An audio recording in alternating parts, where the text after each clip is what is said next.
Once again, we continue our study in all that Jesus taught, యేసు బోధించినదంతయు అనే మన అధ్యయనమును కొనసాగిద్దాం.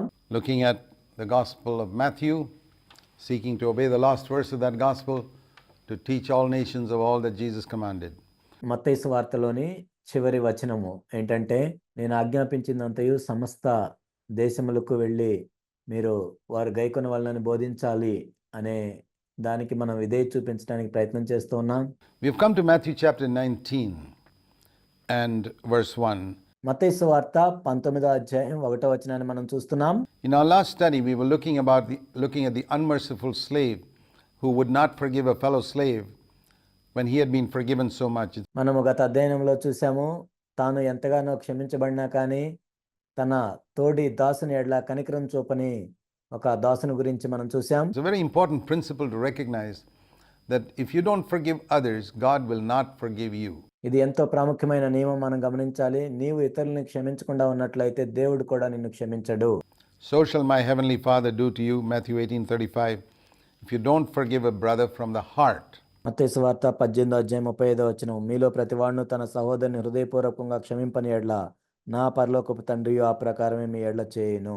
Even in the Lord's Prayer, what is commonly known as the Lord's Prayer, Matthew 6, Jesus said at the end of it, if you do not forgive men their sins, not only brothers, your men. మత్తయి సువార్త 6వ అధ్యాయం 15వ వచనంలో మనం చూసినట్లయితే ఇది ప్రభువు నేర్పిన ప్రార్థన. ఇక్కడ మీరు మనుషుల అపరాధములను క్షమింపకపోయిన ఎడల, ఇక్కడ కేవలం సహోదరుల గురించి కాదు, మనుషులందరి గురించి. Matthew 6:15, your father will not forgive your transgression. Your father means he's already your father. He's born again.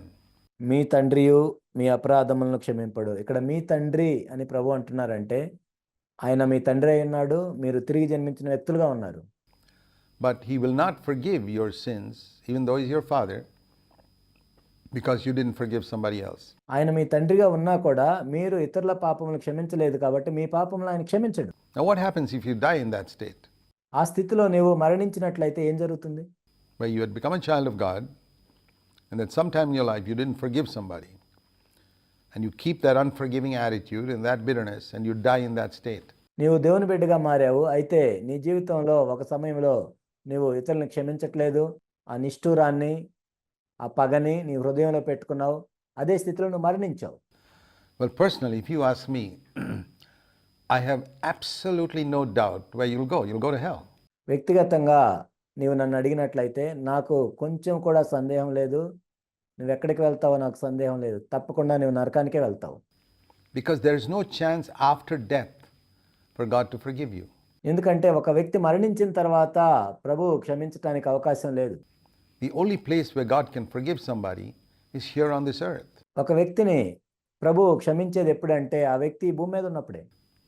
But you say, what if that person has lived 40 years in faithfulness to the Lord and then didn't forgive somebody? మరి నువ్వు అనొచ్చు, మరి ఆ వ్యక్తి 40 సంవత్సరాలు ప్రభువు కోసం ఎంతో నమ్మకంగా ఉన్నాడు, ఆ తర్వాత ఎవరైనా క్షమించలేదు అని నువ్వు చెప్పినట్లయితే, then you probably believe the teaching of all the religions in the world that God weighs all the good deeds versus the bad deeds.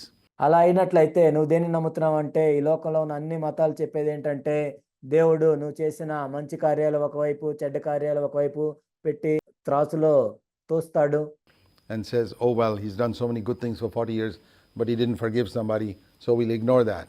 ఈ వ్యక్తి 40 సంవత్సరాలు ఎన్నో మంచి కార్యాలు చేశాడు, ఇక్కడ ఒక వ్యక్తిని క్షమించలేదు, ఈ ఒక్కదాన్ని మనం విడిచిపెడదాంలే. Is that the religion you believe? అలాంటి దాన్ని నువ్వు నమ్ముతున్నావా? అన్ని మతాలు దాన్నే నమ్ముతాయి. That's not Christianity. అది క్రైస్తత్వం కాదు. No, we're not saved on the basis of good deeds versus bad deeds. It doesn't matter if you lived 100 years in faithfulness. మనం మంచి కార్యాలు చెడ్డ కార్యాలను బట్టి మనం రక్షించబడలేదు. నీవు 100 సంవత్సరాలు నమ్మకంగా జీవించినా, the word of God is still true. Jesus said, if you do not forgive men, your Father will not forgive your transgression. యేసుక్రీస్తు ప్రభు యొక్క వాక్యం ఇప్పటికీ సత్యమే.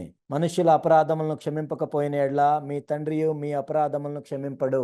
And I'll tell you this, if in the final day God forgives those who did not forgive others, తీర్పు దినమున ఎవరైతే ఇతరులను క్షమించలేదో అలాంటి వాళ్ళను కూడా దేవుడు క్షమించినట్లయితే, well, I would say he'll turn out to be a liar. అప్పుడు నేనేమనుకుంటానంటే దేవుడు అబద్ధికుడయ్యాడు. That means Jesus was a liar. యేసుక్రీస్తు ప్రభువారు అబద్ధికుడుగా ఉంటాడు అప్పుడు. When he said that your father would not forgive them, but he finally ends up forgiving them. మీ తండ్రి మీ అపరాధం క్షమించడానికి ఇక్కడ ప్రభువు చెప్తున్నారు. చివరి దినమున దేవుడు క్షమించినట్లయితే. No, dear brothers and sisters, don't take a chance. కాబట్టి నా ప్రియ సహోదరి సహోదరుల అలా ఉండదు. దయచేసి మీరు అవకాశాన్ని తీసుకోవద్దు. Believe God's word. Heaven and earth will pass away, Jesus said, but my word will not pass away. దేవుని యొక్క వాక్యాన్ని నమ్మండి. భూమియు ఆకాశము గతించును కానీ నా వాక్యము మారదు.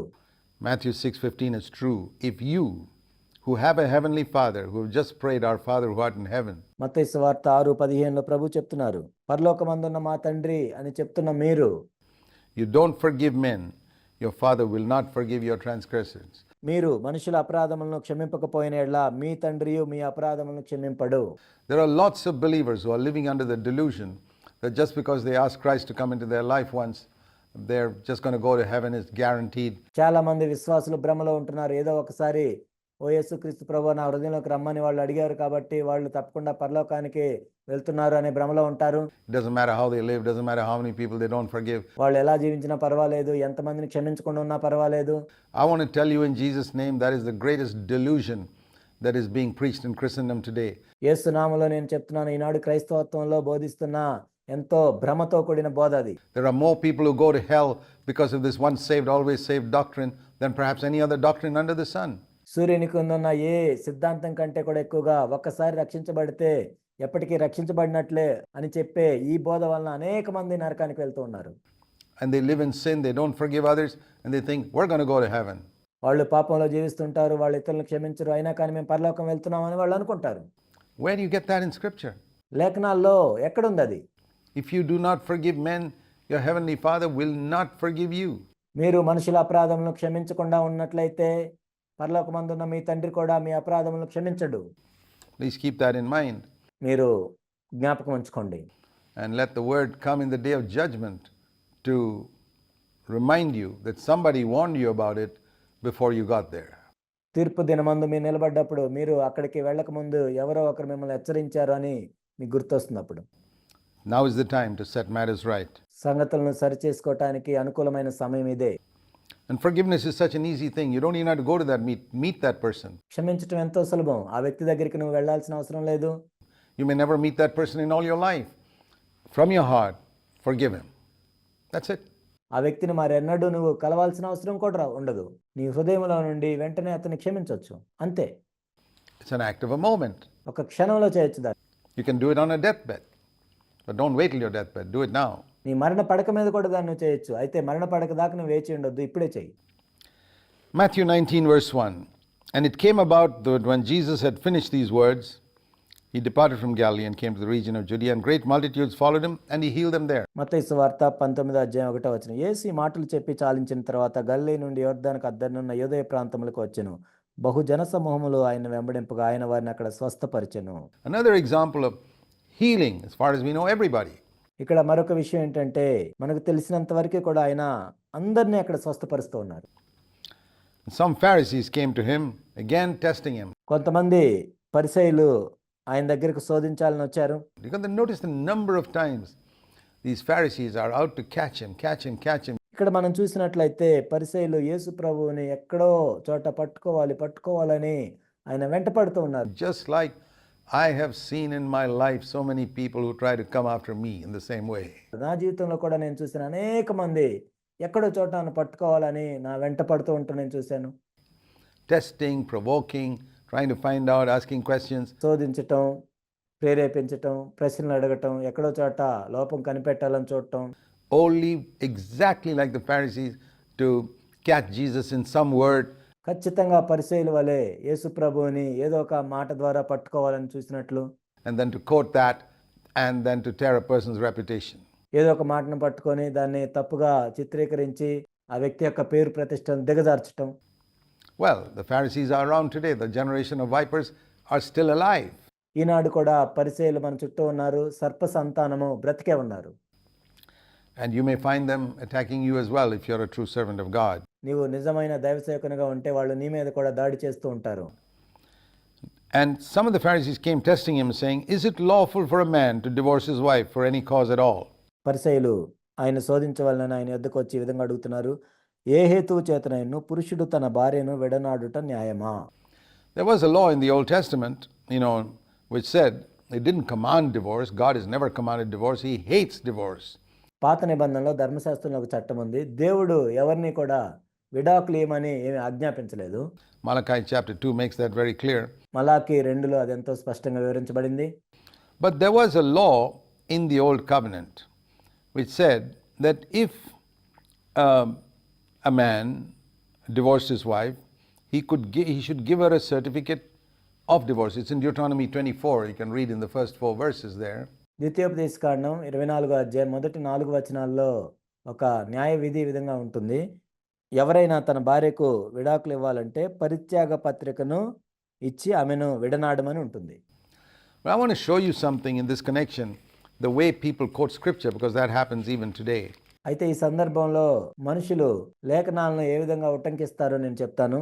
చాలా మంది ఈనాడు కూడా అలానే చేస్తూ ఉన్నారు. What it said in Deuteronomy 24 verses 1 to 4. ద్వితీయోపదేశకాండం 24వ అధ్యాయం 1 నుండి 4 వచనాల్లో ఏం చెప్పబడిందంటే, was this, that if a man takes a wife, marries her, it happens that she doesn't find favor in his eyes because he's found some indecency in her, and it's not specified what it is. ఒకడు స్త్రీని పరిగ్రహించి ఆమెను పెళ్లి చేసుకున్న తర్వాత ఆమె యందు మానభంగ సూచన ఏదో ఒకటి అతనికి కనపడినందున ఆమె మీద అతనికి ఇష్టము తప్పిన యెడల అది ఏంటి అని ఇక్కడ స్పష్టంగా చెప్పలేదు. కానీ it could be a sexual immorality prior to marriage. బహుశా వివాహానికి ముందు లైంగిక సంబంధమైన జారత్వం అయి ఉండొచ్చు. And he writes her a certificate of divorce, అతడు ఆమెకు పరిత్యాగ పత్రము రాయించి puts it in her hand and sends her out of the house. ఆమె చేతికిచ్చి తన ఇంటి నుండి ఆమెను పంపివేయవలెను. She leaves his house, goes and becomes another man's wife. ఆమె అతని ఇంటి నుండి వెళ్ళిన తరువాత ఆమె వేరొక పురుషుని పెళ్లి చేసుకొని వచ్చును. And if the latter husband turns against her and writes her a certificate of divorce and puts it in her hand and sends her out of the house, if the latter husband dies who took her to be his wife, ఆ రెండవ పురుషుడు ఆమెను వల్లక ఆమెకు పరిత్యాగ పత్రము వ్రాయించి ఆమె చేతికిచ్చి తన ఇంటి నుండి ఆమెను పంపివేసిన ఎడ్లనేమి, ఆమెను పెళ్లి చేసుకున్న పిమ్మట ఆ రెండవ పురుషుడు చనిపోయిన ఎడ్లనేమి, her former husband who sent her away is not allowed to take her back again to be his wife. ఆమెను పంపివేసిన ఆమె మొదటి పెనిమిటి ఆమెను పెళ్లి చేసుకొనుటకై ఆమెను మరలా పరిగ్రహింపకూడదు. Because she's been defiled, and that is an abomination before the Lord, and you shall not bring sin on the land which the Lord your God gives you as an inheritance. ఏలయనగా ఆమె తన్ను అపవిత్రపరచుకొనెను, అది యెహోవా సన్నిధిని హేయము గనుక నీ దేవుడైన యెహోవా నీకు స్వాస్థ్యముగా ఇచ్చుచున్న దేశమునకు పాపము కలుక్కున్నట్లు మీరు అలాగూ చేయకూడదు. Was he commanding divorce there? Not at all. మీరు విడాకులు తీసుకోవాలని ప్రభు ఏమైనా ఆజ్ఞాపిస్తున్నాడు ఇక్కడ? కాదు.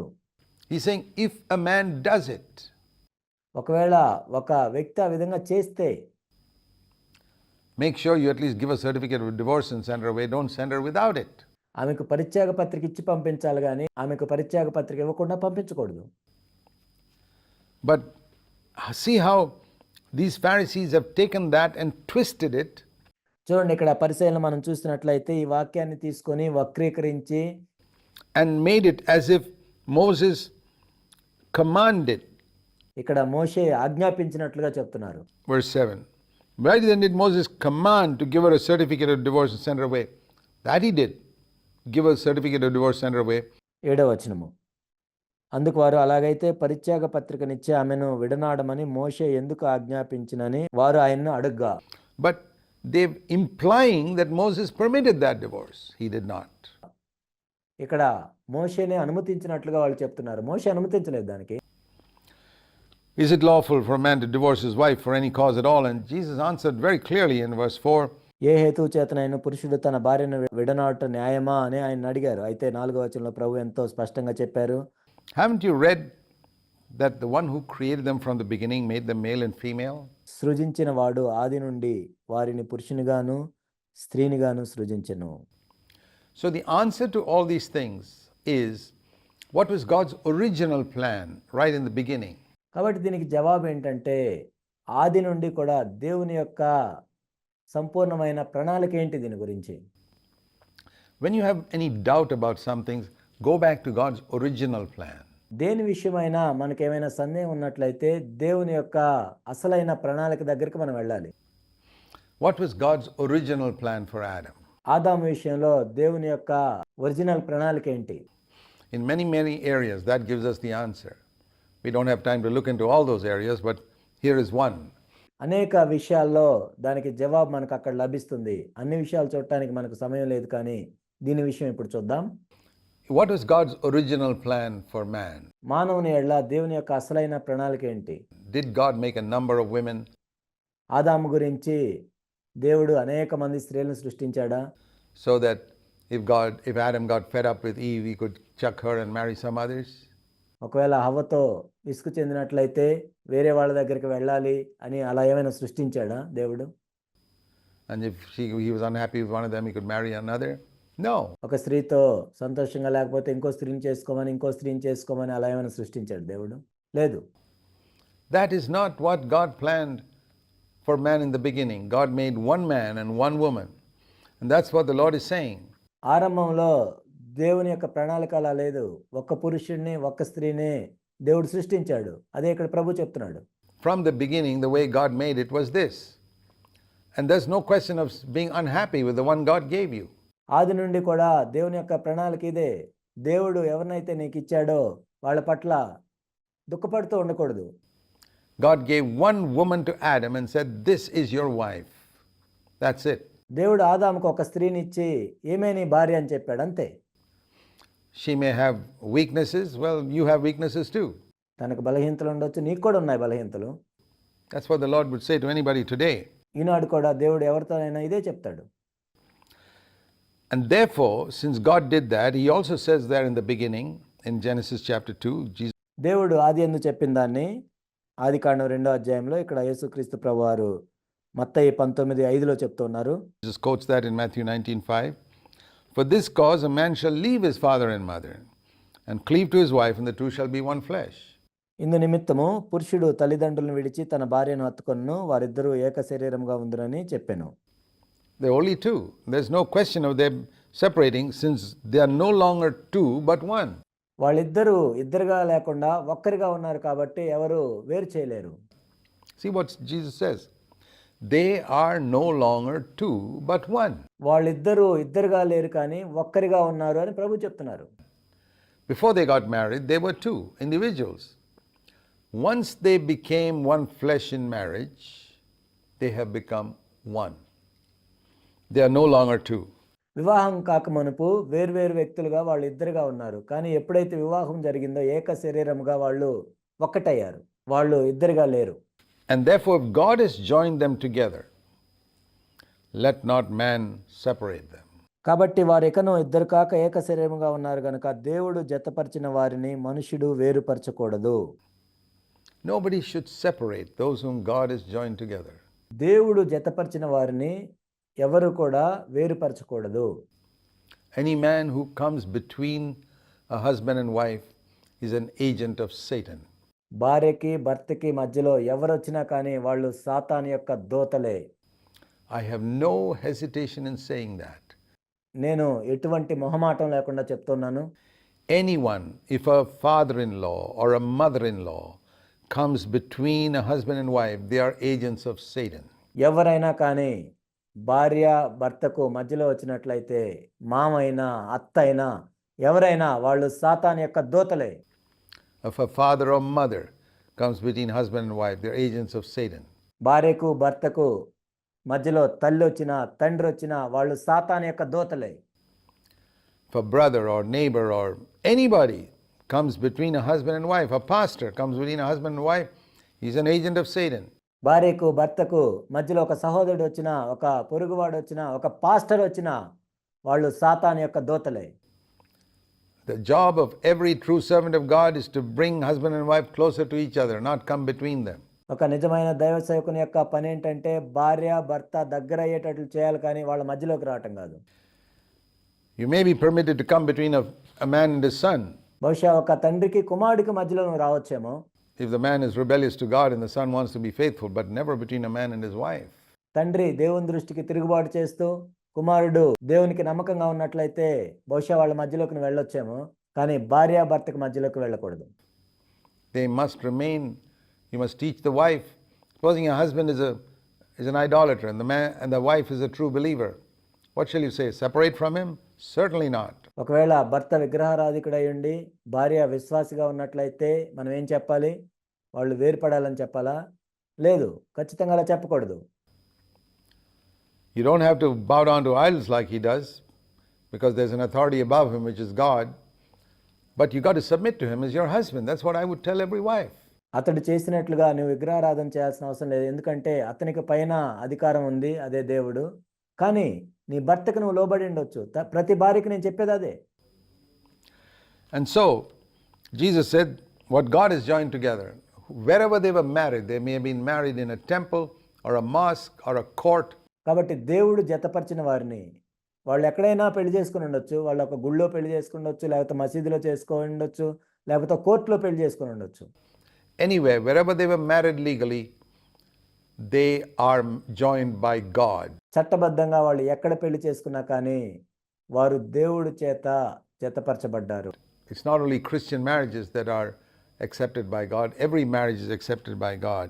కేవలం క్రైస్తవ వివాహాలే దేవుని చేత అంగీకరించబడినవి కాదు, ప్రతి వివాహం కూడా దేవుని చేత అంగీకరించబడిందే. Then they said to him, why did Moses then command to give her a certificate to divorce and send her away? 7వ వచనంలో వాళ్ళు అడుగుతున్నారు, అలాగైతే పరిత్యాగ పత్రికనిచ్చి ఆమెను విడనాడమని మోషే ఎందుకు ఆజ్ఞాపించాడు అని వాళ్ళు అడుగుతున్నారు. They have taken half the truth there in Deuteronomy 24. It's the man himself had decided to send her away. Moses didn't command the man to send her away. వీళ్ళు ఇక్కడ అర్ధ సత్యాన్ని చూపిస్తూ ఉన్నారు. ద్వితీయోపదేశకాండం 24వ అధ్యాయంలో మనం చూసినట్లయితే అక్కడ పురుషుడు స్త్రీని పంపించివేయాలని ఆయన నిర్ణయించుకున్నాడు. మోషే చెప్పలేదు నువ్వు పంపించివేయమని. The man decided, I don't want this wife, and sent her away. Moses said, in case you do that, give her a certificate of divorce. ఆ పురుషుడే తన భార్యను పంపించివేయాలని ఆయన నిర్ణయించుకున్నాడు కాబట్టి ఒకవేళ నువ్వు పంపించినట్లయితే పరిత్యాగ పత్రిక ఇచ్చి పంపించమని మోషే చెప్పాడు. And Jesus said, it's because of your hardness of heart that Moses permitted you to divorce your wives. But from the beginning, it was not this way. మీ హృదయ కాఠిన్యమును బట్టి మీ భార్యలను విడనాడమని మోషే సెలవిచ్చిన గాని ఆది నుండి అలాగూ జరగలేదు. So we see that in the Old Testament times, people's hearts were hard. It was not soft. పాత నిబంధన కాలంలో మనం చూసినట్లయితే మనుషుల హృదయాలు కఠినంగా ఉన్నాయి, మెత్తగా లేవు. It could become soft only when the Holy Spirit came. పరిశుద్ధాత్ముడు వచ్చిన తర్వాత మాత్రమే అవి మెత్తగా మారాయి. When God wrote his laws upon rocks. దేవుడు తన ఆజ్ఞలను రాతి పలకల మీద రాశారు. It's as it were he was telling human beings, I can't even write my laws in your hearts. Your hearts are harder than these rocks. I can write my laws on these rocks, but not in your heart. ఇది ఎలా ఉందంటే మనుషులకి దేవుడు ఈ విధంగా చెప్తున్నట్లుగా ఉంది, నా ఆజ్ఞలను మీ హృదయాల మీద నేను రాయలేను, ఎందుకంటే మీ హృదయాలు ఈ రాళ్ల కంటే కూడా ఎంతో కఠినంగా ఉన్నాయి. నా ఆజ్ఞలను ఈ రాళ్ల మీద నేను రాయగలను కానీ మీ హృదయాల మీద నేను రాయలేను. Your hearts are hard. మీ హృదయాలు ఎంతో కఠినంగా ఉన్నాయి. But there's a promise in Ezekiel where God says, I'll take away that hard heart. Ezekiel 36 onwards. హెజ్కేలు 36వ అధ్యాయం 26వ వచనం నుండి మనం చూసినట్లయితే ఆ కఠినమైన హృదయాలను తీసివేసి మెత్తని హృదయాలను ఇస్తానని దేవుడు వాగ్దానం చేశాడు. And I will give you a soft heart, and I'll put my spirit there. నేను మీకు మెత్తని హృదయాలను ఇస్తాను, నా ఆత్మను మీలో ఉంచుతాను. So now that it takes place, now that we're living in the age of the Holy Spirit, ఇప్పుడు అలా జరిగింది, ఎందుకంటే మనము పరిశుద్ధాత్మ యొక్క సమయంలో మనం ఉన్నాం. anyone who divorces his wife except for immorality and marries another woman, verse 9, commits adultery. 9వ వచనంలో మనం చూసినట్లయితే వ్యభిచారం నిమిత్తమే తప్ప తన భార్యను విడనాడి మరి ఒకతను పెళ్లి చేసుకున్నవాడు వ్యభిచారం చేయుచున్నాడని. There's no doubt about it. If you divorce your wife and marry another woman, you commit adultery. ఇందులో ఎటువంటి సందేహం లేదు. నీ భార్యకి విడాకులు ఇచ్చి నువ్వు మరొక స్త్రీని వివాహం చేసుకుంటున్నావు అంటే అది వ్యభిచారం చేసినట్లే. That is crystal clear, and that's very, very important. ఇది ఎంతో స్పష్టము, ఇది ఎంతో ప్రాముఖ్యమైనది కూడా. And the disciples said, if that be the case, if the relationship of a man with his wife is like this, that he can never ever leave her, then it's better not to marry. భార్యకి భర్తకి మధ్య ఉన్న సంబంధం ఇలా ఉన్నట్లయితే, భార్యను అసలు విడనాడకూడదు అని చెప్పినట్లయితే శిష్యులు ఏమంటున్నారంటే భార్యాభర్తలకుండు సంబంధం ఇటుదైతే పెండ్లి చేసుకున్నట్టు యుక్తం కాదని ఆయనతో చెప్పారు.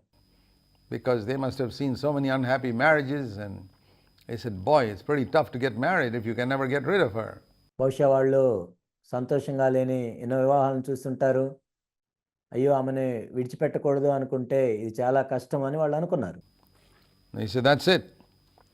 But to stay single, Jesus said, that's not something that all men can accept, but only those to whom it has been given. అయితే వివాహం కాకుండా ఉండటం అనేది అందరూ అంగీకరించలేరు. అనుగ్రహం నొందిన వారు తప్ప మరి ఎవరినూ ఈ మాటను అంగీకరింపనేరరు. Now there's one thing very clear as far as divorce is concerned, and that is that God hates it. It is not God's will. వివాహానికి సంబంధించి ఇక్కడ ఒక స్పష్టమైన విషయం ఉంది. దేవుడు దాన్ని ద్వేషిస్తున్నాడు, అది దేవుని చిత్తం కాదు. And if a person divorces his wife except for one reason, immorality, ఒక్క కారణాన్ని బట్టి తప్పితే, ఆ ఒక్క కారణం ఏంటంటే అది వ్యభిచారాన్ని బట్టి. because in immorality, if a wife has given her body to another man, then she has broken that covenant of one flesh with her husband. ఇక్కడ వ్యభిచారంలో ఒక భార్య తన శరీరాన్ని మరొక పురుషునికి ఇచ్చింది అంటే వారిద్దరూ ఏక శరీరం అయ్యారు అనే నిబంధనని ఆమె మీరిపోయింది. And if that's broken, then Jesus permits divorce. ఇక ఆ నిబంధన మీరిపోయింది కాబట్టి యేసుక్రీస్తు ప్రభువారు ఇక్కడ విడాకులకు అనుమతిస్తున్నారు. But that's the only reason why he permitted divorce. He never permitted it for any other reason. కానీ యేసుక్రీస్తు ప్రభువారు అనుమతి ఇచ్చిన కారణం ఏంటంటే ఇదొకటే కారణం, మరే కారణానికి ఆయన అనుమతించలేదు. And so when we find Christians divorcing left, right and center nowadays, we can see how far Christianity has drifted from God when we see Christian leaders standing in pulpits who are divorced men. ఈ రోజుల్లో మనం చూసినట్లయితే క్రైస్తవులు విచ్చలవిడిగా విడాకులు ఇస్తూ ఉన్నారు. చాలామంది క్రైస్తవ నాయకులు విడాకులు ఇస్తూ ఉన్నారు. ప్రసంగ వేదికల మీద మాట్లాడుతున్న వాళ్ళు విడాకులు ఇస్తూ ఉన్నారు. We can see how far Christianity has drifted from God. I'm not saying that a divorced person cannot be restored to fellowship with God. దేవుని దగ్గర నుంచి క్రైస్తవత్వం ఎంత దూరంగా వెళ్ళిపోయిందో మనం చూస్తూ ఉన్నాం. విడాకులు ఇచ్చిన వ్యక్తి దేవునితో సహవాసముకి మరలా సమకూర్చబడడు అని నేను చెప్పటం లేదు. But he cannot be given responsibility as an elder because his whole testimony is bad. He's divorced his wife. కానీ ఒక సంఘ పెద్దగా అతనికి బాధ్యత ఇవ్వకూడదు, ఎందుకంటే తన సాక్ష్యం అంతా కూడా పాడైపోయింది. తన భార్యకు విడాకులు ఇచ్చాడు. So that's very important to bear in mind in our day when standards are being lowered everywhere. ప్రతి చోట కూడా ప్రమాణాలు తగ్గించబడుతున్న ఈ దినాల్లో మనం ఎంతో జాగ్రత్తగా ఉండాలని నేను చెప్తున్నాను. And so he said to them, not all men can accept this statement of remaining single, but some to whom it is given. And then he goes on to say, అందుకే ఆయన ఏం చెప్పారంటే అనుగ్రహం నొందిన వారు తప్ప మరెవరిని ఈ మాటను అంగీకరింపనేరరు, ఒక్కడిగా ఉండటం అనేది. there are eunuchs who were born that way. There are eunuchs who are made eunuchs by men. తల్లి గర్భం నుండి నపుంసకులుగా పుట్టిన వారు గలరు, మనుషుల వలన నపుంసకులుగా చేయబడిన నపుంసకులు గలరు. And there are eunuchs who have chosen to remain single, as it were, for the kingdom of heaven. పరలోక రాజ్యం నిమిత్తం తమను తామే నపుంసకులుగా చేసుకున్న నపుంసకులు colour. Only one who is able to accept it should accept it. The Apostle Paul was one of those people. ఈ మాటను అంగీకరింపగలవాడు అంగీకరించును అని ఆయన చెప్పాడు. పౌలు ఒక ఉదాహరణ దీనికి. Who felt he had the grace to remain single without burning. And he says in 1 Corinthians 7, పౌలు అటువంటి కృపను పొందాడు దేవుని దగ్గర నుంచి. 1 కొరింథీ 7లో ఆయన చెప్తూ ఉన్నాడు, how do you know whether you got grace to remain single? You won't burn. నీవు పెళ్లి చేసుకోకుండా ఒక్కడిగా ఉంటాను నీ కృప ఉంది అని ఎలా తెలుసుకోగలవు అంటే నువ్వు కామతప్తుడివై ఉండవు. He says in 1 Corinthians 7, it's better to marry than to burn. 1 కొరింథీ 7లో పౌలు ఈ విధంగా చెప్పాడు, కామతప్తులగుట కంటే పెళ్లి చేసుకొనుట మేలు. So if a man is burning with sexual desire that he cannot control, then that is an indication that he is not called to a single life. ఒక వ్యక్తి కామతప్తుడై ఉంటున్నట్లయితే, తన కోరికలను తాను స్వాధీనంలో ఉంచుకోలేనట్లయితే ఆ వ్యక్తి ఒంటరిగా ఉండటానికి పిలువబడలేదు అని అర్థం. He's called to a single life, he won't be burning with sexual passion. ఒక వ్యక్తి ఒంటరిగా ఉండటానికి పిలువబడినట్లయితే ఆ వ్యక్తి కామతప్తుడై ఉండడు. Such a person can choose a single life. అలాంటి వ్యక్తి ఒంటరి జీవితాన్ని కోరుకోవచ్చు. One who does not burn with sexual passion, but if there's burning of sexual desire within, that's perfectly normal, then that is an indication that one should look for marriage. ఎవరైతే కామతప్తులై ఉండరో వారు ఒంటరిగా ఉండటానికి పిలువబడతారు. ఎవరైతే కామతప్తులై ఉంటారో అది సాధారణమైన విషయమే. అయితే అలాంటి వారు పెళ్లి చేసుకోవాలి.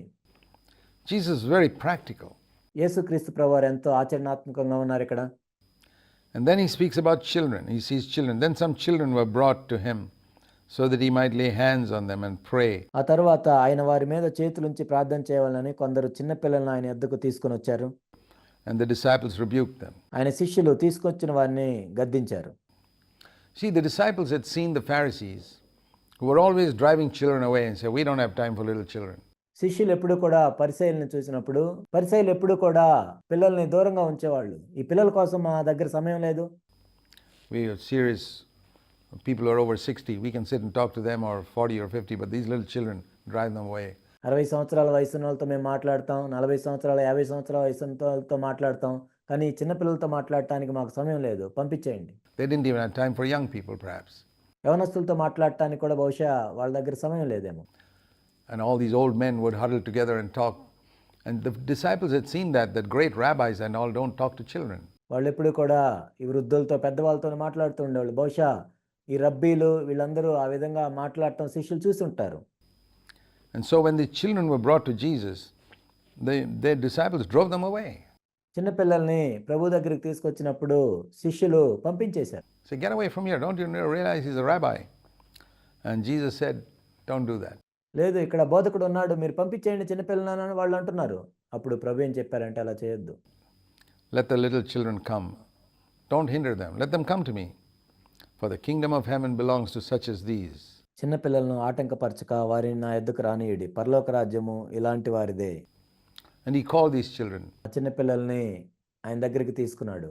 So there I see that this is Christ's attitude to children. చిన్న పిల్లల పట్ల క్రీస్తు యొక్క వైఖరి ఇదని నేను చూశాను. If you're a man of God, your attitude to children is a pretty good indication of whether you're a real man of God or a hoax. నీవు ఒక నిజమైన దైవజనుడివా కాదా అని తెలియజేయటానికి చిన్న పిల్లల పట్ల నీ వైఖరి ఎలా ఉందో అదే తెలియజేస్తుంది. If your children are not drawn to you, if you don't treat children nicely and kindly, ఒకవేళ చిన్న పిల్లలు నీ దగ్గరికి రానట్లయితే, చిన్న పిల్లల్ని నువ్వు కనికరంతో మంచిగా దగ్గరికి తీసుకున్నట్లయితే, if you don't welcome them, if you're not warm towards them, వాళ్ళ ఏళ్ల ప్రేమ కలిగి వాళ్ళని ఆహ్వానించకుండా ఉన్నట్లయితే నువ్వు, I'd say you don't know Christ at all. నేనేం చెప్తానంటే నీకు క్రీస్తు తెలియదు. Children mustn't be afraid of you. పిల్లలు నిన్ను చూసి భయపడకూడదు. They must warm towards you when you see them and they see you. వాళ్ళని నువ్వు చూసినప్పుడు, నేను వాళ్ళు చూసినప్పుడు ఎంతో ప్రేమతో ఉండాలి. That's one mark of a Christ-like person. A Christ-like person is always very happy to be with children.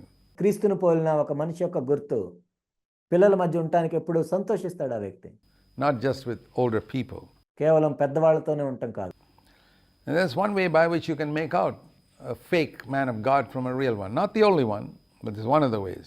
ఆ వ్యక్తి నిజమైన దైవజనుడా కాదా అని గుర్తించడానికి ఇదొక గుర్తు. ఇదొకటి మాత్రమే కాదు, ఇదొక గుర్తు. Then after laying hands on all these children, he departed from there. వారి మీద చేతులుంచి అక్కడి నుంచి ఆయన వెళ్ళిపోయారు. And then we come to this story where a rich young ruler came up to him. ఆ తర్వాత మనం ఈ కథను చూస్తాము. ధనవంతుడైన ఒక యవనస్తుడైన అధికారి ఆయన దగ్గరికి వస్తాడు.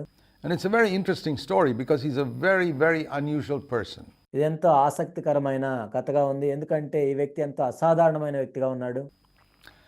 First of all, he was rich. మొట్టమొదటిగా మనం చూసినట్లయితే ఆయన ఒక ధనవంతుడు. Second, he was young. రెండవదిగా ఆయన ఒక యవనస్తుడు. And third, he was a ruler. మూడవదిగా ఆయన ఒక అధికారి. Rich, young, and a person of position in society. ధనవంతుడు, యవనస్తుడు, సమాజంలో ఒక స్థానాన్ని కలిగిన వ్యక్తి. A person whom any pastor would love to have as his church member. A pastor అయినా వాళ్ళ సంఘంలో ఇలాంటి వ్యక్తి ఉండాలని ఎంతగానో కోరుకుంటారు.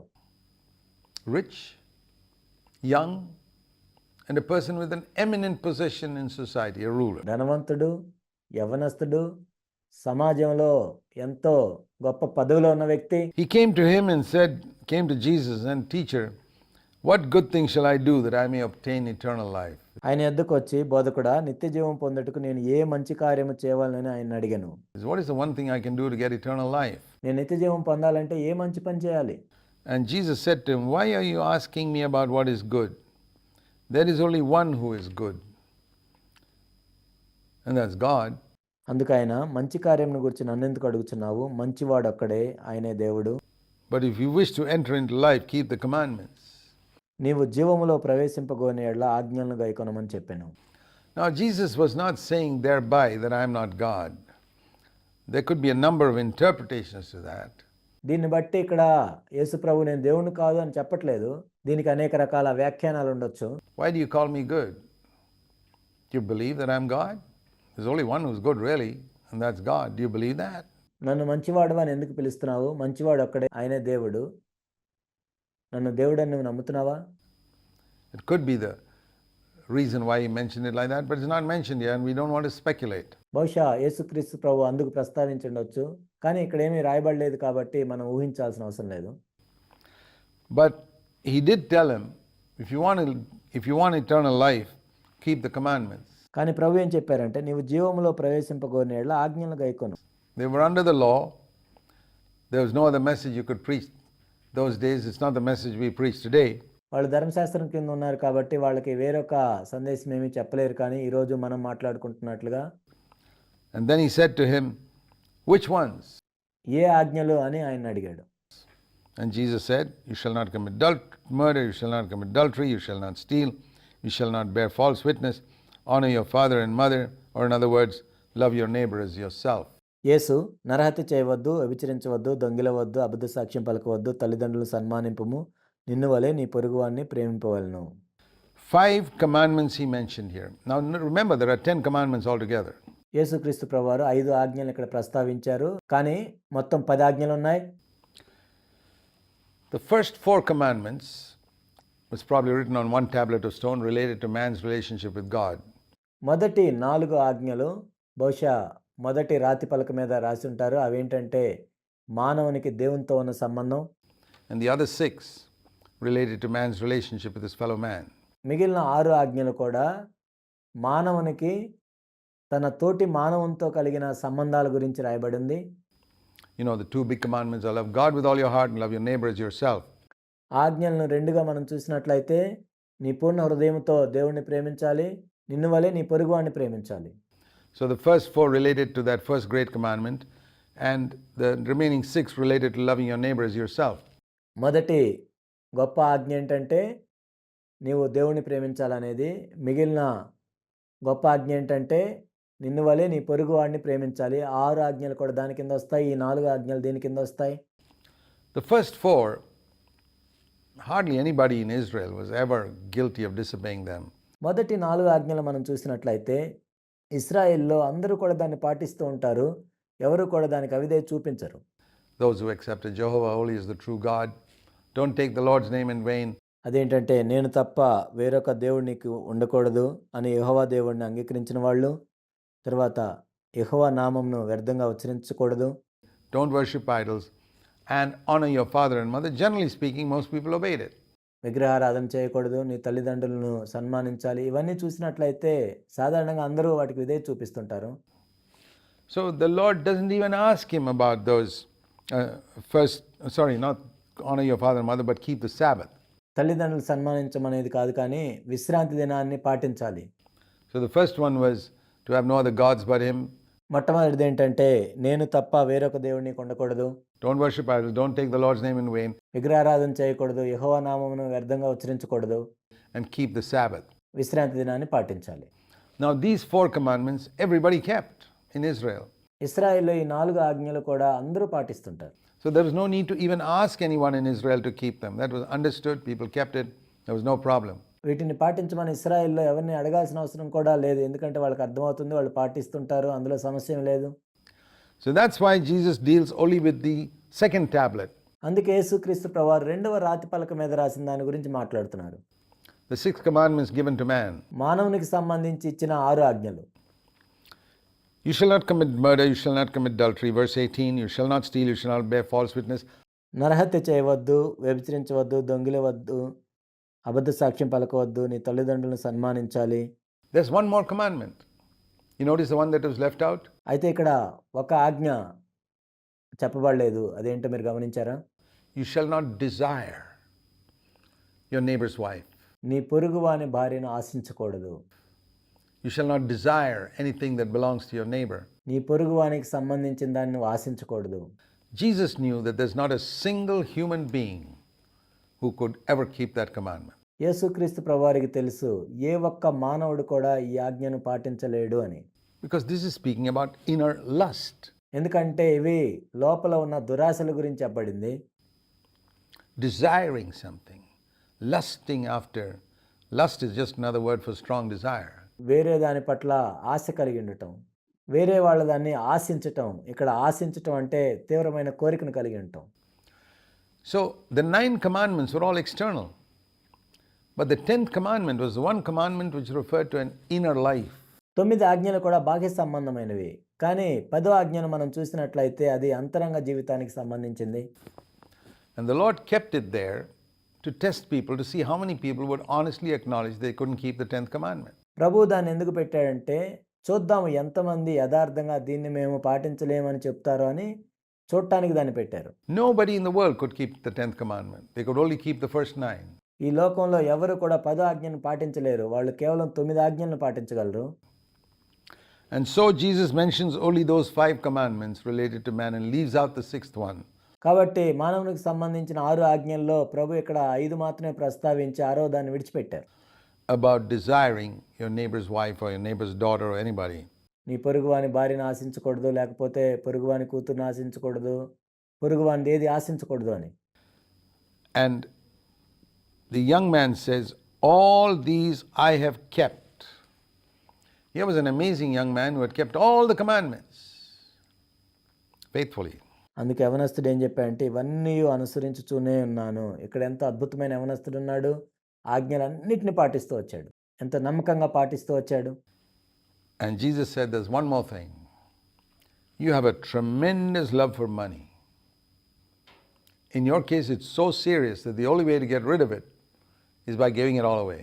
యేసుక్రీస్తు ప్రభువారు ఏం చెప్పారంటే నీకు ఎంతో ధనాశ ఉంది.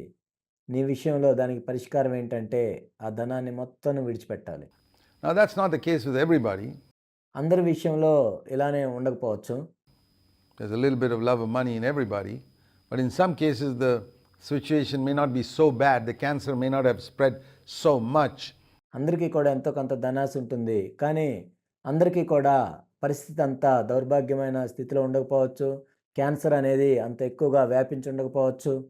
That you have to eliminate an entire organ or something like that. ఒక అవయవాన్నే తీసివేయాల్సినంత క్యాన్సర్ విస్తరించి ఉండకపోవచ్చు కొంతమంది విషయంలో. It's just sort of beginning, so you don't have to do such radical surgery. అది ప్రారంభ దశలోనే ఉంది కాబట్టి అంత తీవ్రమైన శస్త్రచికిత్స చేయాల్సిన అవసరం ఉండదు. And so in this case it was a terrible disease.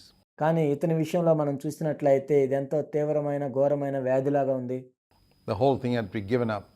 So he said, go and sell all your possessions, give it to the poor. ఇక్కడ సమస్తమును విడిచిపెట్టాల్సిన అవసరం వచ్చింది. అప్పుడు ప్రభు ఏం చెప్పారంటే నీవు పరిపూర్ణ ఒకటి కోరిన యెడల పోయి నీ ఆస్తిని అమ్మి బేదలకు ఇమ్ము. And you'll have treasure in heaven. Come and follow me. అప్పుడు పరలోకమందు నీకు ధనము కలుగును, నీవు వచ్చి నన్ను వెంబడించమని అతనితో చెప్పాడు.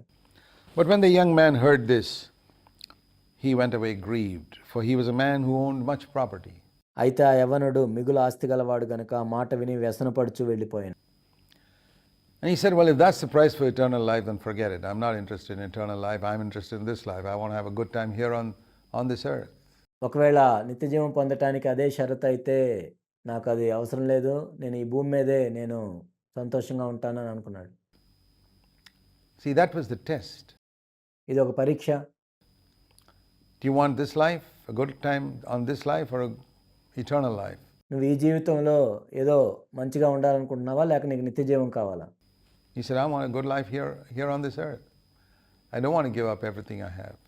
I don't want to sell all that I have. నేను ఈ భూమి మీద నేను మంచిగా శ్రేష్టంగా ఉండాలనుకుంటున్నాను. నేను సమస్తను విడిచిపెట్టాలనుకోవటం లేదు. నాకు కలిగిందంతా నేను అమ్మను. Now today, what does it mean to have eternal life? ఈరోజు మనం చూసినట్లయితే నిత్యజీవం కలిగి ఉండటం అంటే ఏంటి? I don't have to sell everything I have. There's no command in the New Testament, in the epistles, to sell all that we have. క్రొత్త నిబంధనలో మనం చూసినట్లయితే మనకేమీ ఆజ్ఞ లేదు లేకపోతే ఎక్కడ పత్రికల్లో కూడా రాయబడలేదు మనకున్నదంతా మనం అమ్మేసేయాలని. But I must not possess it as if it's mine. I must keep everything I have in my open palm. అయితే ఇది నాదే అని నేను గట్టిగా పట్టుకోవాల్సిన అవసరం లేదు. నేను అరచేతిని చాచి అందులో నేను ఉంచొచ్చు తెరచి. Say, Lord, I have it, but it's not mine. ప్రభువా ఇది నా దగ్గర ఉంది కానీ ఇది నాది కాదు. I don't possess it. I keep it in open palm. It's yours. నేనేమి దీన్ని గట్టిగా పట్టుకొని ఉండను. నేను చాచిన అరచేతిలో పెట్టుకొని ఉన్నాను, ఇది నీదే. I'm a steward. I hold it. నేను ఒక గృహ నిర్వాహకుడిగా దీన్ని పట్టుకొని ఉన్నాను. But there must not be a single thing that I say, that's mine. I won't let that go. I mean, Almighty God can't take it away from me. కానీ నాకు ఒక్కటి కూడా ఇలా ఉండకూడదు. ఇది నాది, నేను ఎవరికి ఇవ్వను. సర్వశక్తిమంతుడైన దేవుడు కూడా దీన్ని తీసుకోవడానికి వీల్లేదు అన్నట్లుగా ఉండకూడదు.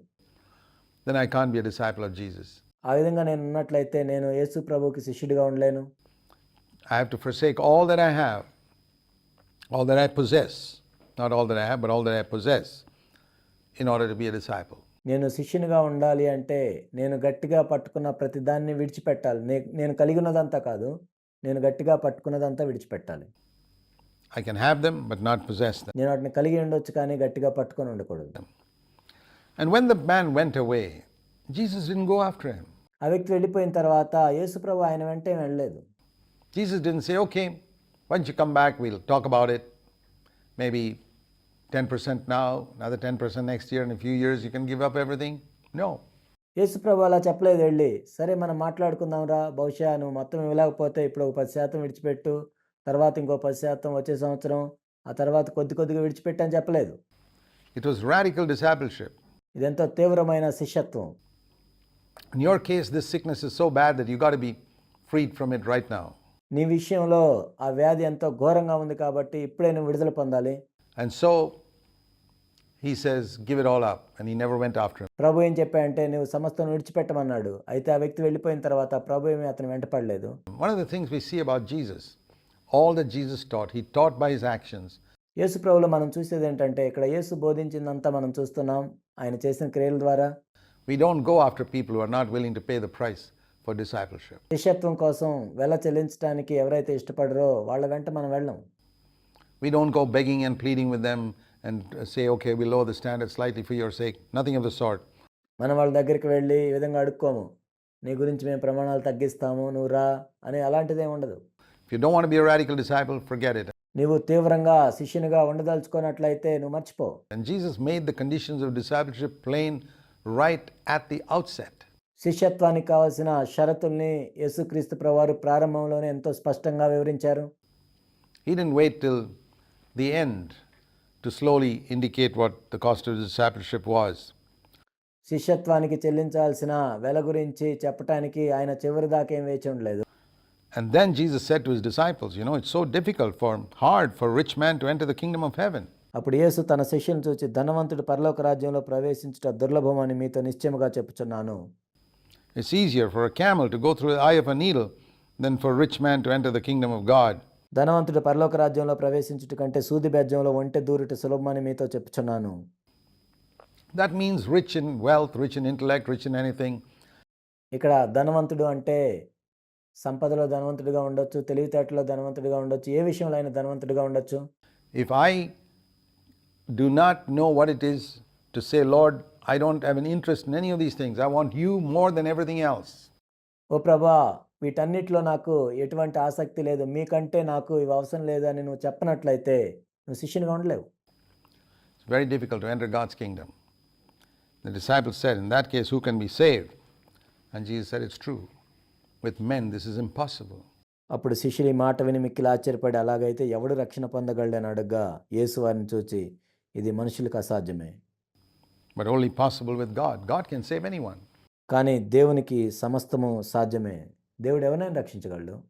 God can deliver a man from attachment to material things. దేవుడు భౌతిక సంబంధమైన వస్తువులను అంటిపెట్టుకున్న ఒక వ్యక్తిని కూడా విడిపించగలడు. Do you know that attachment to material things can hinder you from God's kingdom? భూ సంబంధమైన వస్తువులను అంటిపెట్టుకున్నట్లయితే దేవుని యొక్క రాజ్యంలో ప్రవేశించడానికి అవి ఆటంకమని నీకు తెలుసా? It's not preached so much today, but it's the truth. ఈనాడు అనేక మంది దీన్ని బోధించట్లేదు కానీ ఇదే సత్యం. May God help us to be free.